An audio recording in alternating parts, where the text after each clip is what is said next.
Ito ang mga dapat natin aabangan sa Royal Blood na wag na rin papalampasin ang bawat episode ng teleseryeng ito.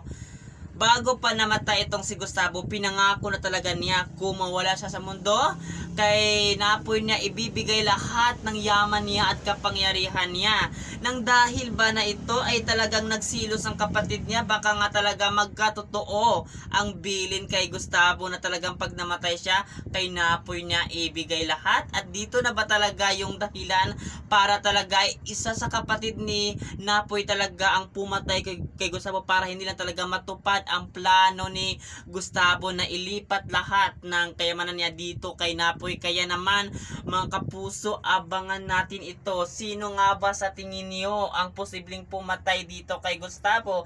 Hindi naman siguro papatayin ni Napoy ang kanyang sariling ama kasi mahal niya ito. Kaya nga binibigyan talaga niya ng time para talaga malaman kung sinong pumatay, kasi nga gusto niya mabigos sa pagkamatay ng kanyang ama. Kaya naman mga kapuso, abangan natin ito kung malaman talaga ni Napoy na isa sa kaila ni Christoph, Beatrice at Margaret ang pumatay dito kay Gustavo, ay talagang walang pamilya itong si Napoy hanggat nasa katwiran siya ipaglalaban talaga, kasi ang pag-usapan dito ang ama niya na pinatay ng walang awa ng taong ito. Kaya aabangan natin yan mga kapuso dito sa Royal Blood na wag natin papalampasin ang bawat episode ng teleseryeng ito. Kaya panoorin natin ito palagi mga kapuso.